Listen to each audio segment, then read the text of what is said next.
This is chapter 36. Risa is the first to notice something's wrong with Connor. Risa is the first to care that something's wrong with Lev. In the moment of selfishness, she finds herself aggravated by it because things are going so well for her now. She finally has a place to be. She wishes this could remain her sanctuary beyond her 18th birthday, because in the outside world she'd never be able to do the things she's doing now. It would be practicing medicine without a license. Fine when you're in survival mode, but not in the civilized world. Perhaps after she turned 18, she could go to college and medical school. That takes money, connections. She'd have to face even more competition than in her music classes. She wonders if maybe she could join the military and become an army medic. You don't have to be a boof to be in a medical unit. Whatever her choice ends up being, the important thing is that there could be a choice. For the first time in a long while, she can see a future for herself. Where with all these good thoughts in her life, the last thing she wants is something that will shoot it all down. This is what fills Risa's mind as she wakes. Her way to become one of his study jets. The Admiral has three of the most accessible and well-appointed jets as set aside as study spaces, complete with libraries, computers, and the resources to learn anything you want to learn. This is not a school, the Admiral told him shortly after they arrived. There are no teachers, there are no exams. Oddly, it's precisely that lack of expectation that keeps the study jets full most of the time. Risa's duties start shortly after dawn, and it has become her habit to begin her day at one of the study jets. Since at that time of the morning, she's usually the only one there. She likes it that way, because the things she wants to learn make other kids uncomfortable. It's not the subject matter that bothers them, it's the fact that Risa's the one studying it. Anatomy and medical texts, mostly. Kids assume that just because she works in the medical jet, she knows all there is to know. Disturbs them to see her actually having to learn it. When she arrives today, however, she discovers Connor already there. She stops at the hatch, surprised. He's so absorbed in whatever he's reading that he doesn't hear her come in. She takes a moment to look at him. She's never seen him so tired, not even when they were on the run. Still, she's thrilled to see him. Though they have both been so busy, there hasn't been much time to spend together. Hi, Connor. Startled, he looks up and slams his book closed. Um, slams his book closed. I don't have anything to slam, so... Oh, I can slam my book. I want to lose my page, though. Here. Just imagine that this part isn't in here. Startled, he looks up quickly and slams his book closed. That was it. When he realizes who it is, he relaxes. Hi, Risa. By the time she sits down beside him, he's smiling and doesn't seem quite so tired. She's glad she can have that kind of effect on him. You're up early. No, I'm up late, he says. I couldn't sleep, so I came here. Glances out the little round windows. Is it morning already? Just about. What are you reading?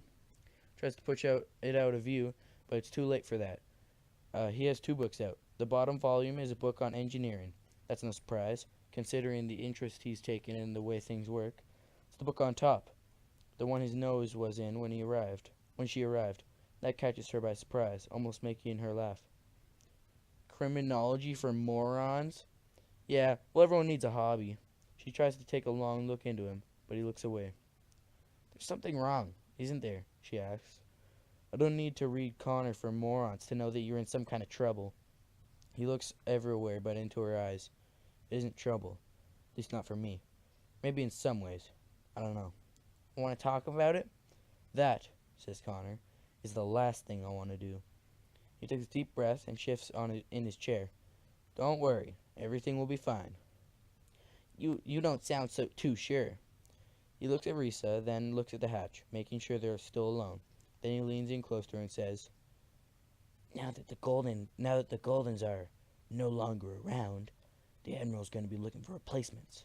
I want you to promise me that if he asks you to help him, you'll turn him down. The Admiral doesn't even know I exist. Why would he ask me for anything? Because he asked me, Connor says in an intense whisper.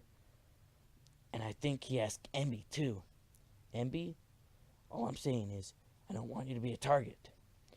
A target for what? For whom? Shh! Keep your voice down. She looks again at the book he was reading, trying to piece it all together, but there just aren't enough pieces. She gets close to him, forcing him to look at her. I want to help you, she says. I'm worried about you. Please let me help you. He darts his eyes back and forth, trying to find an escape from her gaze, but he can't. Suddenly he bridges the small distance between them and kisses her. She did not expect it, and when he breaks off the kiss, she realizes from the book on his face that he hadn't expected either. What was that for? It takes a moment for him to get his brain functioning again. That, he says, in case something happens and I don't see you again. Fine, she says, and she pulls him into another kiss, this one longer than the first. When she breaks off, she says, that's in case I do see you again. He leaves, awkwardly stumbling out and nearly falling down the steel steps to the ground. In spite of all that just went on between them, Risa has to smile. It's amazing that something as simple as a kiss can overpower the worst of worries. Lev's trouble appeared to be of a different nature, and Risa finds herself framed by him. He comes to the infirmary call that morning with a bad sunburn. Since he's a fast runner, he's been assigned messenger duty. Mostly it involves running back and forth between the jets carrying notes. It's one of the Admiral's rules that all messengers wear sunscreen, but it seems Lev's no longer bound by anyone's rules. They all make small talk for a bit, but it's awkward, so she quickly gets down to business.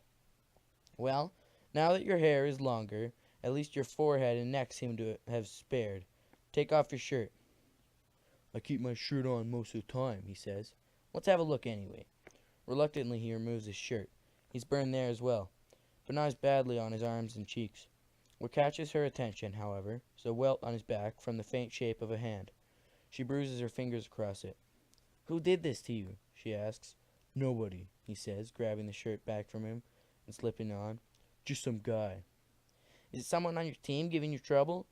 I told you, it's nothing. What are you, my mother? No, says Risa. If I were your mother, I'd be rushing you off to the nearest harvest camp.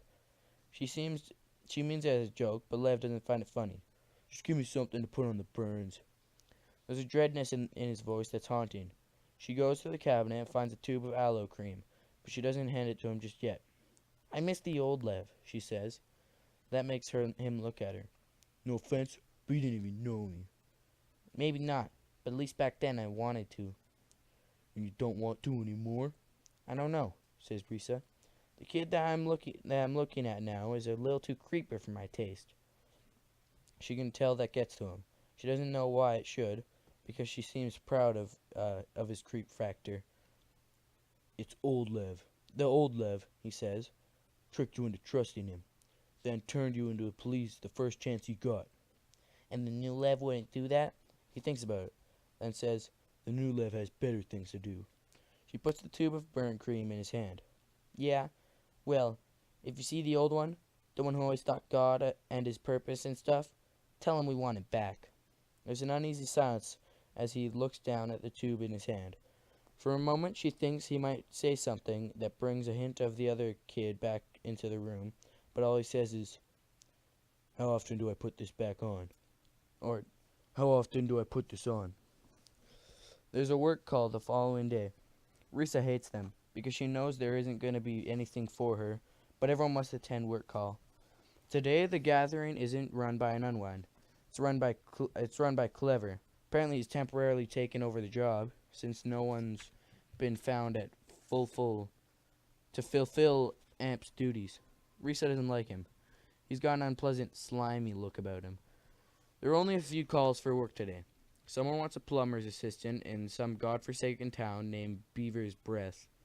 There's some farm work out in California, and a third job is just plain weird. Prudhoe Bay, Alaska, Cleaver says. You'll be working on an old pipeline until you're 18. From what I hear, it's one of the coldest, most brutal places on Earth. But hey, it's a way out, right? I need 3 volunteers. The first hand up is to be an old The first hand up belongs to an older kid who looks like punishment in his middle name, like he was born for brutal work, right down to his shaved head. The second hand raised catches Reese by surprise. It's May. What was May doing volunteering for work on a pipeline? Why would she leave the boy she was so attached to back to that warehouse? But then, come to think of it, Reese hasn't seen that boy around the graveyard at all. She tries to process this. A third hand goes up. It's a younger kid, smaller kid, a kid with a bad sunburn. Lev's hand is held high as he gets chosen for the pipeline job. Risa just stands there in disbelief. Then she searches for Connor in the crowd. He's seen it too. He looks at Risa and shrugs. Well, maybe this is just a shrug to Connor, but it's not to her. When the meeting breaks up, she makes a beeline for Lev, but he's already vanished into the mob. So for the instant Risa gets back to the infirmary, she calls for a messenger, and another, sending them off with redundant notes reminding kids to take their medications. Finally, after her first call, the messenger is Lev. He must see the look on her face because he just stands there at the hatch not coming in.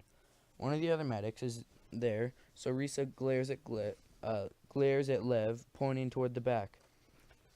That way, now! I don't take orders, he says. That way, she says again, even more forcefully. Now!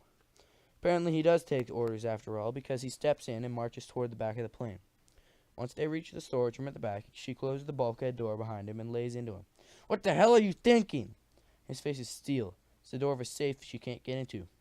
I've never been to Alaska, he says. Might as well go now. You've barely even been here for a week. Why are you in such a hurry to leave? And for a job like that? I don't have to explain anything to you or anyone else. I raised my hand, I got chosen, and that's all. Risa crosses her arms in defiance of his defiance. You don't go anywhere if I don't give you a clean bill of health. I could tell the Admiral you've got infectious hepatitis. You wouldn't. Just watch me. He storms away from her, kicking the wall in fury, then storms back. He won't believe you, and even if he does, you can't keep me sick forever. Why are you so determined to go? There are things I have to do, Lev says. I don't expect you to understand. I'm sorry I'm not who you want me to be, but I've changed. I'm not that same stupid, naive kid you guys kidnapped 2 months ago. Nothing you do will keep me from leaving here and doing what I've got to do. Risa says nothing, because she knows he's right. She can stall him at best, but she can't stop him. So, says Lev a bit more calmly now, do I have infectious hepatitis or not? She sighs. No, you don't. He turns to leave, opening the bulkhead door. He's so determined to move on, he doesn't even think to offer her a goodbye. You're wrong about one thing, she says before he's out the door.